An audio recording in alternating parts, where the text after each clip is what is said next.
revealing some of the most amazing conversion boosting techniques.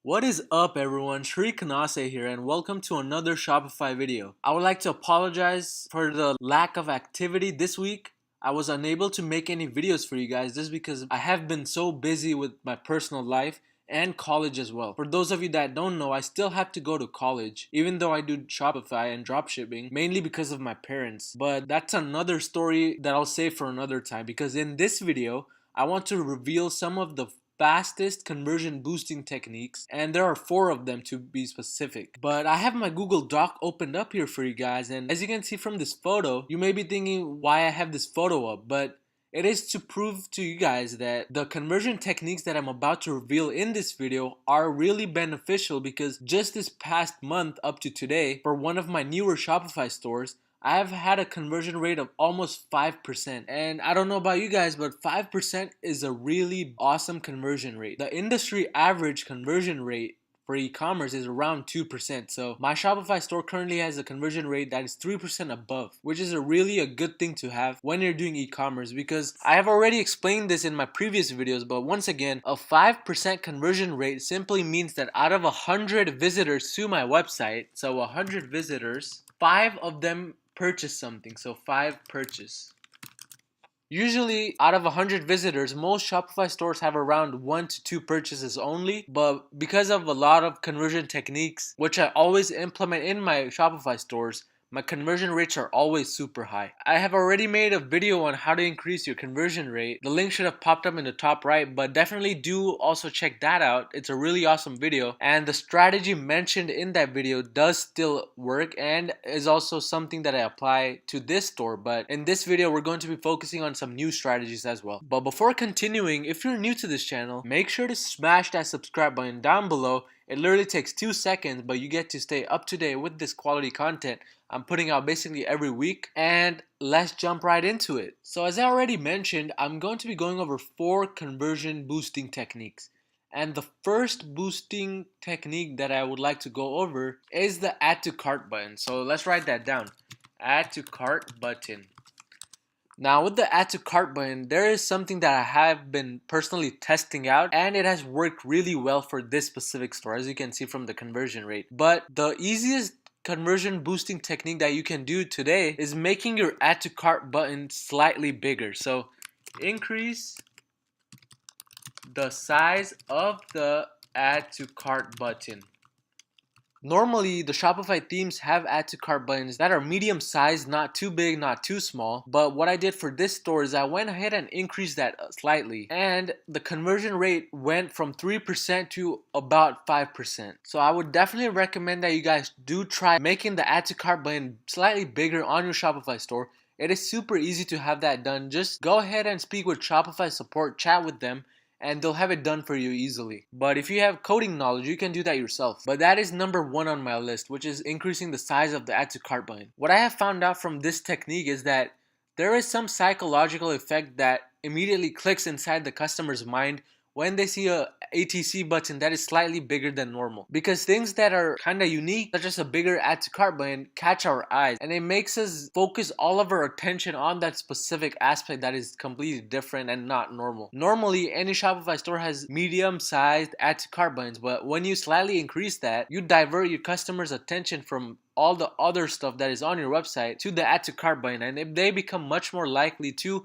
press that button in order to go ahead and continue with their purchase. But moving on to the second conversion boosting technique, and this is also a technique which I have been testing out a lot actually, but I have found out that this works the best, and the technique is implementing a lot of green in your Shopify store. So let's write that down. Implement some shades of the color green.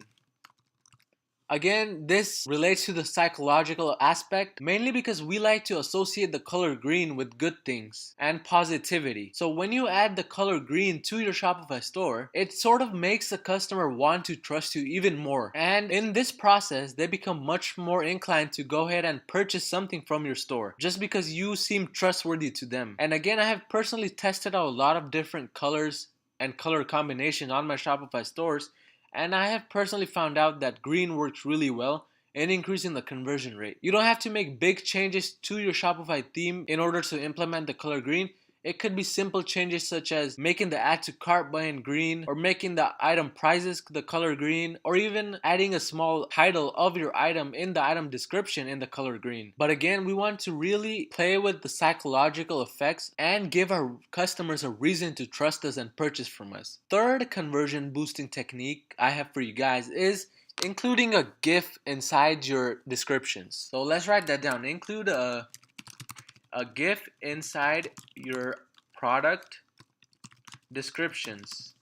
A GIF is basically a small slideshow of various images. And I have personally found out after testing a lot is that GIFs really put your product into a bigger perspective and allow your customers to sort of get an overall look into the product. Just a little disclaimer about GIFs though, you don't want to use the images that you already have as your main images. So in essence, you want to include different images for the GIF which are not already shown on your main images. But again, you want to also make sure that you don't have more than one GIF or one image inside your product description. So let's also write that down. Don't include more than one GIF slash photo image if you plan to use a photo image instead of a GIF inside your product descriptions. The main reason behind this is that including more than one image or GIF inside your product description kind of clutters up the entire landing page and makes it somewhat slow. So you want your landing page to be smooth and neat and not too cluttered up with a lot of apps and stuff. The fourth and final conversion boosting technique is including a phone number, a support phone number at the very top, preferably in the header or below the header. Some themes give you the option of including the support phone number right next to the header, but if your theme does not give you that option, I would highly recommend it that you test out putting the phone number in the header where the announcement bar is. And again, this sort of adds a trust factor to your website and makes your customers want to trust your website more because they see a valid phone number on the website right when they land on your landing page. So let's write that down. Include a customer service phone number at the very top. What you can also do instead of having it at the very top is possibly have it at the very end of your description. Also note that if you don't have a customer service phone number, what you can do is just include your customer support email at the very top or at the very end of your description. So instead of phone number, you can also include a customer service email at the very top or the bottom. But after tremendous amounts of time spent testing all of these things mentioned here, I have found out that these specific techniques really help boost the conversion rate, as you guys can see from this photo, and really help cover all of the leaks inside of your leaking ship. Because after all, your Shopify store is a leaking ship. There are many holes inside your Shopify store, and don't worry, this is normal for every single store. But our main task is to block all of these holes and try to eliminate the amount of water leaking inside. These techniques mentioned here will definitely help you cover those leaks up so that you get a higher conversion rate, which will end up granting you a lot of more profit from your Shopify store, because in the end, our main goal is profit. Sometimes Shopify owners get really caught up with the amount of sales they're making and forget to really look into their conversion rate and try to increase their profit. So definitely do try out these techniques and let me know down in the description if these techniques do help you. But if you guys did like this video, make sure to hit that little like button down below. It really helps me put out even more videos like these, and I'll see you guys next time.